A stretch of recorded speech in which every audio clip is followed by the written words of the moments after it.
છેલ્લા સમયે યાત્રાની તૈયારી કરનાર મૂર્ખ છે.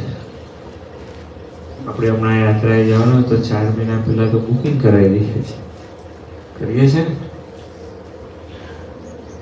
અને આગળથી એટલે કેટલું મળમળ અંદર આમ મમરાવીએ કે અયોધ્યાજી જવાનું, અયોધ્યાજી જવાનું, અયોધ્યાજી જવાનું, છપૈયા જવાનું, છપૈયા જવાનું, છપૈયા જવાનું, કેટલું બધું મમરાવીએ.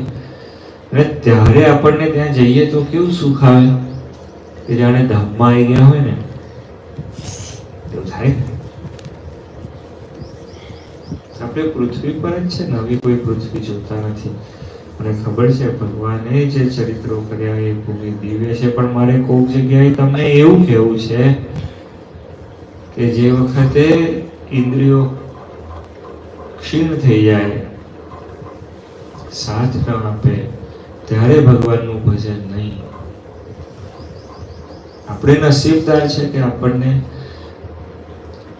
નાની ઉંમરે શ્રીજી મહારાજ મળ્યા, એમની વાતો, એ વાતોના સમજાવનારા સંત, એ અદ્ભુત સ્વરૂપ, એ બધું આપણને ખૂબ ખૂબ કૃપા કરીને વહેલું મળી ગયું છે.